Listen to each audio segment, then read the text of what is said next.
A Agenda Ambiental deste mês irá falar sobre o Objetivo de Desenvolvimento Sustentável número 1, a erradicação da pobreza. Com o objetivo de até 2030 erradicar a pobreza extrema para todas as pessoas em todos os lugares, reduzir pelo menos a metade a proporção de homens, mulheres e crianças de todas as idades que vivem na pobreza e em todas as suas dimensões. Para entender como está o nível da pobreza na população do Tocantins, vamos entrevistar o professor Dr. Edi Benino, do curso de Administração do UFT e responsável técnico pelo projeto Raios de Sol, e a ativista política, líder do movimento A Junta Preta e da Casa Pérolas Negras, do bairro de Taquari, Charleide Matos.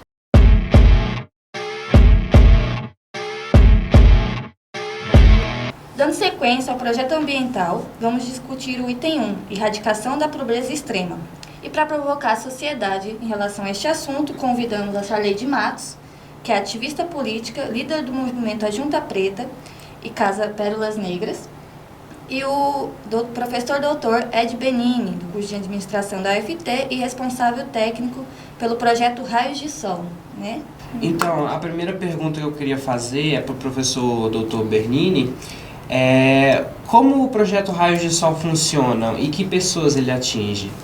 Bom, o projeto ele foi elaborado em parceria com a comunidade quilombola, Barra da Aroeira.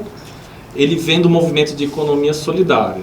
E a própria comunidade nos convidou para apresentar essa metodologia que a gente chama de organicidade socioprodutiva. Ou seja, que tem a ver com a geração de trabalho e renda, né? E a comunidade ela nos relatou, né, a dificuldade que eles estão tendo de perda do seu território, né, de ameaça do seu território, de pobreza, né, de insegurança alimentar, inclusive de muitos jovens que estão deixando a comunidade, né, então há um esvaziamento. E a partir disso a gente foi construir esse projeto com eles. Foi lá por volta de 2017, no ano 2016, 2017, a gente fez um diagnóstico participativo, no qual constatou-se que 95% da comunidade estava em situação grave de vulnerabilidade social. Ou seja, a renda per capita era metade de um salário mínimo, cerca de R$550. E a partir daí a gente começou a elaborar com eles uma metodologia que vai justamente nessa questão de erradicar a pobreza. Mas o que é erradicar a pobreza, né? Eu gosto de dizer que é ir nas causas estruturais da pobreza, que tem a ver com a questão de trabalho e renda, mas tem a ver também deles conseguirem ter governança sobre o seu território, sobre o seu modo de vida, ter uma produção que seja sustentável, no sentido amplo, né? Tanto do ponto de vista ambiental, social e econômico. Ou seja, que tenha investimento. Então nós elaboramos um projeto para o Fundo Estadual de Combate e Erradicação de Pobreza, que é um fundo estadual que o Tocantins tem. A dotação orçamentária dele por ano, se não me engano, é de 50 a 60 milhões. Mas a gente acha que ele ainda é muito mal usado, né? E a gente tentou fazer um projeto estruturante. É um projeto que tem 4 eixos. Um da agroecologia, né, de fomentar a produção rural deles, mas dentro dessa metodologia ambiental, né, de respeito ao solo, ao ecossistema, a questão hídrica. Também buscamos valorizar a questão da bioconstrução, que é a questão ancestral, né, da comunidade, de trabalhar o adobe. Apesar que hoje eu fiquei sabendo que o governo do estado diz que não pode financiar a construção de adobe, né? Por quê? Eles disseram que tem uma lei que não permite. A gente está ainda com a notícia fresquinha, a gente está ainda absorvendo ela. E a gente está muito perplexo com isso. Porque vem desde 2018, né? Sim. Até hoje o governo do estado do Tocantins não investiu um centavo. O que a gente avançou foi do diagnóstico, né, da comunidade, a questão de construir uma cooperativa. Eu acho que foi uma das primeiras cooperativas do Tocantins, talvez do Brasil, que tem um perfil que a gente chama integral, né, de juntar a questão da produção, né, econômica, a questão de serviços comunitários e a questão distributiva. Que é um gargalo, né, na economia solidária, né? Se pensa a produção, mas não se pensa a distribuição. Sim. Então a gente pensou tudo isso, né? A produção agroecológica, a cooperativa, o eixo da construção e o eixo da logística. E, digamos, né, só para encerrar essa primeira pergunta, não vai ficar muito longo, né? O carro-chefe seria a Casa da Farinha, que foi também uma construção que fizemos de anos para, ao mesmo tempo, respeitar a tradição deles, né? Do sabor, da técnica de fazer a farinha, mas dar conta da questão sanitária, né? O que os órgãos exigem. Então a gente conseguiu chegar ali no projeto, sim, que preserva a tradição, mas que já tem uma pré-aprovação, né? Seria a primeira farinha do Tocantins popular e licenciada, já com selinho lá, né? E o projeto Raio de Sol, daí no caso, é só com essa comunidade em específico? Ou vocês abrangem outras comunidades? Ou... A nossa estratégia seria assim, começar forte num ponto, porque em geral a gente pulveriza muito os investimentos, principalmente na economia solidária. Historicamente parece que veio mais de 15 milhões para a economia solidária no Tocantins. Mas como foi muito pulverizado, a gente não vê resultado. Sim. O que a gente pensou como estratégia? Ter um projeto piloto forte, que aí ele teria condições de ser solidário com as outras comunidades. Então, digamos, nesse projeto, está até aqui a cartilinha, né? Se quiser conhecer.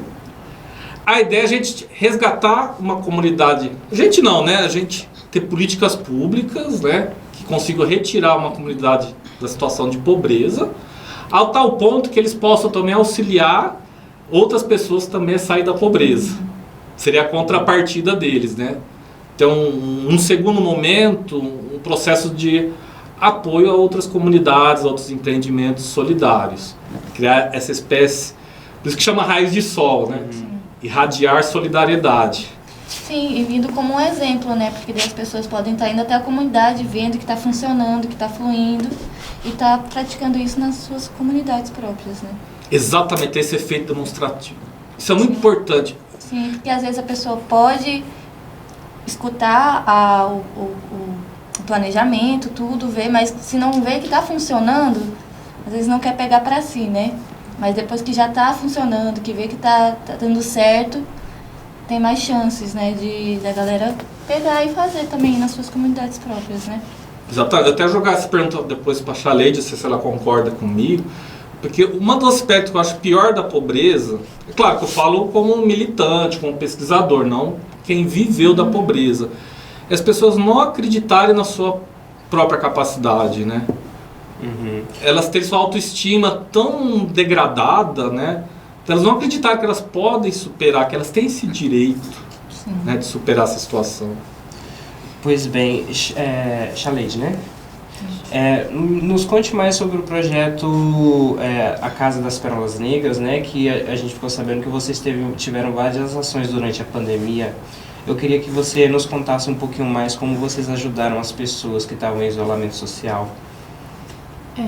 O projeto da Casa Pérolas Negras, ele foi iniciado no início na pandemia, no isolamento social, quando várias mulheres ficaram desempregadas e sem local para morar, né? E aí elas entraram numa ocupação. E nesse mesmo momento elas foram despejadas, né, pelo Estado, né, pela Prefeitura, foram despejadas. E a gente pode constatar que a maioria das pessoas que estavam ali naqueles locais onde eles foram despejados eram mulheres negras, né, mulheres mães solteiras. E então a gente abriu a Casa Pérolas Negras para receber essas mulheres, né, nessa casa, para depois a gente entrar com um processo para ver onde é que eles iam ficar, porque eles não tinham local para ficar. E se espalharam essas mulheres nas casas de amigos, fundo de quintais. E aí a gente começou a colocar nas redes sociais as situações dessas pessoas, que a prefeitura derrubou os barracos, quebrou móveis, assim, as coisas que eles tinham, sabe?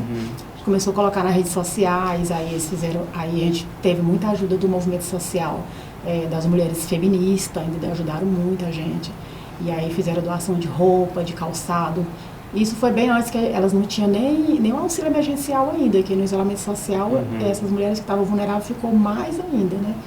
E aí então depois veio muita violência doméstica também, que as delegacias estavam tudo fechadas, as defensorias públicas fechadas, estava tudo fechado, tudo isolado, né? E aí na época eu tive apoio da Casa de Março, né, onde mulheres que sofreram violência ficou na Casa de Março, né, tive o apoio de lá também. Mas aí depois a gente teve também apoio do Ajunta Preta, né? Que é um grupo de mulheres negras também aqui do estado de Tocantins, que elas fizeram também várias ações, e uma dessas ações foi de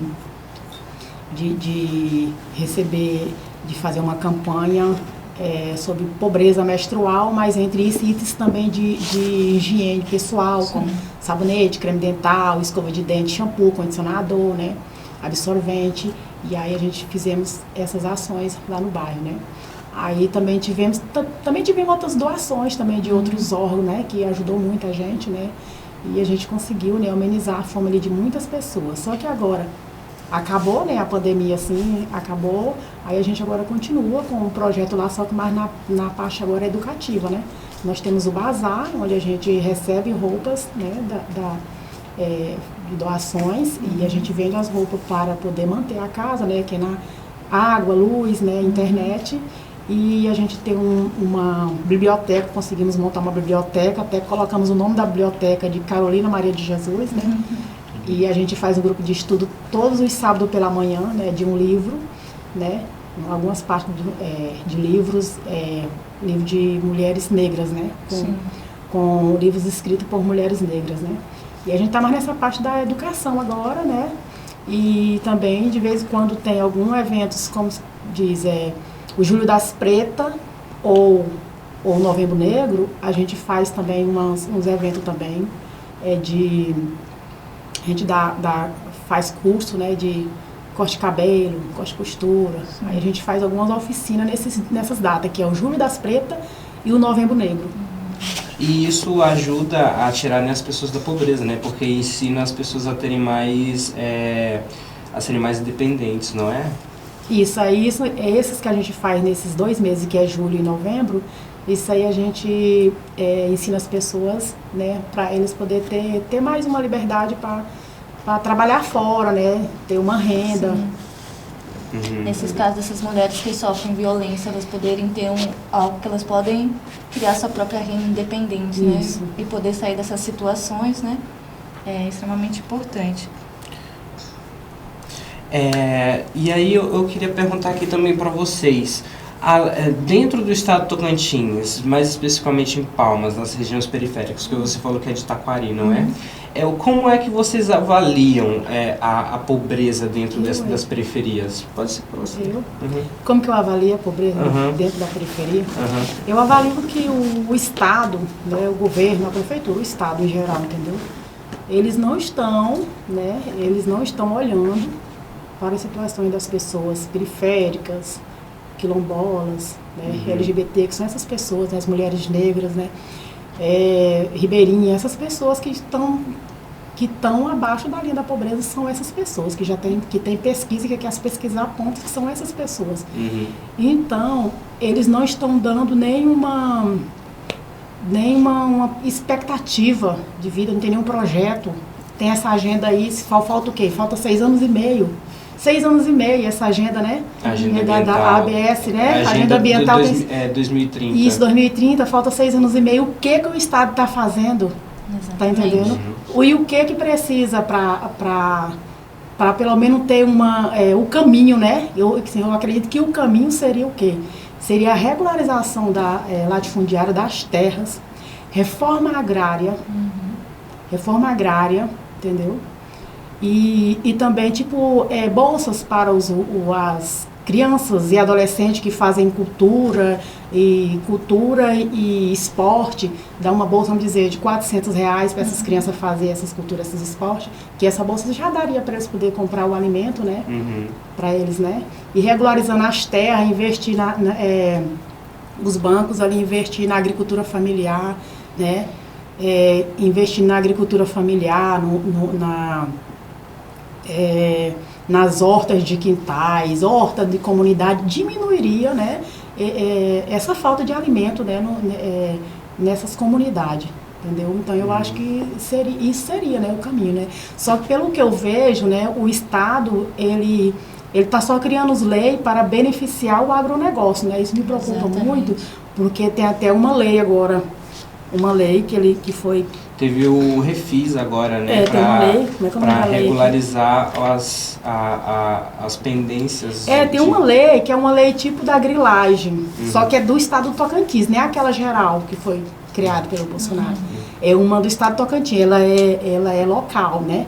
É uma lei de posse de terra tipo grilagem, entendeu? Que tem muita facilidade de quem tem muito dinheiro pegar todas as posses de terra, pegar todas as terras, tem possibilidade, tem essa lei já, e essa lei precisa ser revogada porque ela é inconstitucional e o melhor seria mesmo a reforma agrária, né? Com certeza. Entendeu? Que diminuiria mais a pobreza, né? Porque dessa maneira que essa lei que o Estado criou, entendeu? O que acontece? O agronegócio está aumentando, os bancos financiam o agronegócio, o que só traz doença, os alimentos, vem todo, né, os alimentos, como eles pulverizam muito veneno, né, nos alimentos ali, né, e aí a gente vem para o organismo da gente, prejudica a saúde, tem muita violência no campo, né, violência também com os indígenas, vocês viram o caso lá dos Anomami, mas aqui no estado do Tocantins também, né, não sei se vocês ficaram sabendo do caso ali também ali onde é o Senhor do Bonfim por ali, como é que é o nome daquela cidade ali? O Brejinado, né? Ali na minha cidade, Senhor do Bonfim ali. Eles estavam tendo uma minas ali, tirando ouro ali, e a cidade tudo Chapada Diamantina. tudo sendo por pó, entendeu? E contaminando as pessoas. Então, quem está financiando isso? É o Estado, o governo, entendeu? Os bancos que estão financiando. Enquanto isso está na contramão da agricultura familiar. Agricultura familiar, entendeu? Não está tendo demarcação de terra indígena, nem quilombola, entendeu? E a gente não está tendo esse financiamento nenhum. Então está só prejudicando a nossa saúde e cada vez mais as pessoas passando mais necessidade e não está tendo nenhuma linha de frente, você não está vendo um horizonte pela parte do Estado. E, doutor Bernini, o senhor falou que o seu projeto ele com a ajuda de um custo que vem já destinado no estado do Tocantins para a erradicação da pobreza. Da FACOP, né? A FACOP, né? FECOP, o Fundo Estadual de Combate à Pobreza. Vocês conseguem ter acesso a esse fundo estadual todo ou só uma parte? A princípio ele funciona assim, ele é um fundo que tem uma dotação orçamentária que dá uns 50, 60 milhões por ano, que é para as outras secretarias ou governos municipais acessarem esse fundo por meio de projetos. O objetivo dele é para combater a pobreza. Mas veja o nosso caso, a gente aprovou esse projeto que tem um conselho desse fundo, o presidente do conselho é o secretário estadual da Fazenda, né? Então tem representantes do governo, da sociedade civil. Nós aprovamos por unanimidade em março de 2018, né, 3,5 milhões. Qual que é o cálculo que a gente chegou nesses 3,5 milhões? Porque veja, para combater a pobreza, a questão estrutural é questão de inclusão produtiva. Então a gente calcula assim, para gerar um trabalho formal assalariado, a média é R$250 mil por pessoa. Num padrão da economia solidária, a gente consegue baixar isso para 20 mil. Porque a gente tem uma eficiência sistêmica melhor. Então, calculando o número de pessoas beneficiadas na comunidade, que dá mais ou menos 250 pessoas, e vendo as necessidades de investimento, a gente chegou nesse valor, que é até pouco. Mas veja, desde 2018, que o governo do estado do Tocantins simplesmente não aplicou um centavo. Quer dizer, é um pouco isso que a Cheyenne falou, né? Não há vontade política. Por exemplo, é muito mais fácil eles organizar agrotins, que é toda voltada para o agronegócio, coloca lá uma coisinha outra, agricultura familiar, para dizer que tem, né? Isso daí, eles colocam uma equipe enorme para fazer licitação, compras, etc. O projeto Raiz do Sol, eles colocam uma pessoa. Aí ela não dá conta. Ela tem que fazer lá a cotação de preços. Tem que cotar em 3 lugares.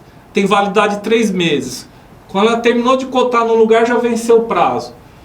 A gente está desde 2018, é desesperador. Eu faço até um apelo, quem estiver ouvindo esse vídeo, né?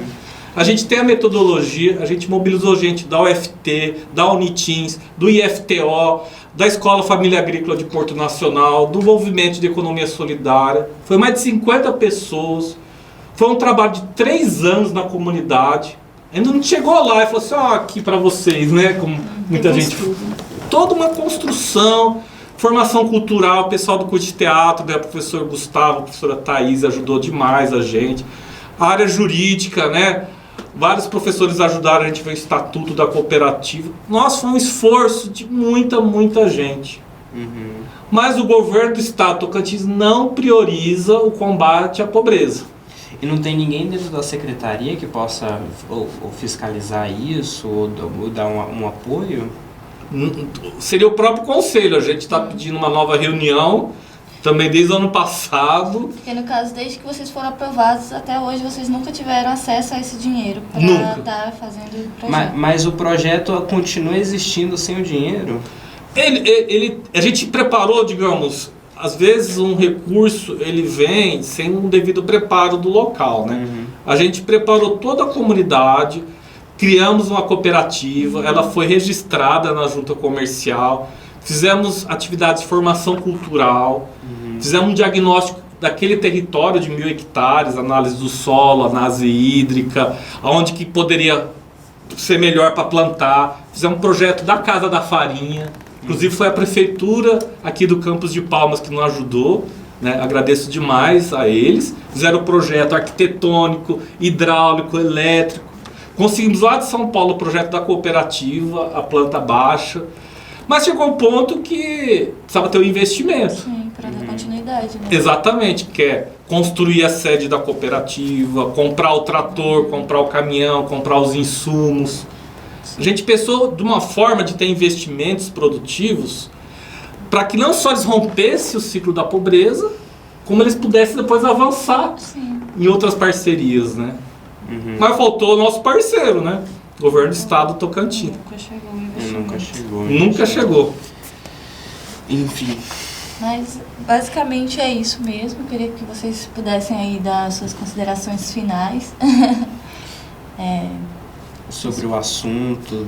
E eu também queria saber se existe algum tipo de esperança. Que dizemos disso, né? Esperança sempre tem, né? A esperança seria, né, a reforma agrária, demarcação das terras indígenas e quilombolas, Com certeza. né? Vamos dizer, agricultura familiar, essa bolsa que eu falei que é para as crianças e adolescentes, né? E também o transporte público também gratuito também de segunda a segunda, também, por exemplo, né? Eu moro no Jardim Taquari e às vezes lá a gente não tem acesso a algumas coisas públicas, né? Saúde, né? A parte da educação, a parte de cultura, e a gente não tem acesso. Então, se a gente tivesse transporte público gratuito de segunda a segunda, esse transporte público ele já é um direito constitucional, né? Garantido em lei, que em várias cidades, em São Paulo tem várias cidades que já é de graça, entendeu? De segunda a segunda, Minas Gerais. Então, tem várias cidades que já estão, né, oferecendo esse transporte público para a comunidade periférica que não tem condições gratuitas. Então, eu acho que aí era uma mão na roda para diminuir a pobreza nesses casos que a mulher sai para trabalhar e já diminuiria, né? E já o valor, né, da passagem, em vez de pagar a passagem, já ajudava na alimentação, né? Conseguiria acessar os outros que né? Escola, né? Creches, né? E eu acho que posto de saúde, transporte público também gratuito também seria também uma das ações, né, para diminuir a pobreza. Entendeu? E o senhor, doutor Ed? A minha principal esperança é que o nosso povo não perca esperança. Que ele continue na luta, que ele cobre, que ele reivindique, que é um direito nosso de ter uma existência, uma vida digna. E há recurso para isso, tanto do governo do estado, Tocantins, a gente tem esperança agora do governo federal também, né, de retomar a reforma agrária, né, a demarcação das comunidades quilombolas, comunidades indígenas, e sobretudo que a gente consiga espaço para aquilo que a gente chama de reindustrialização solidária.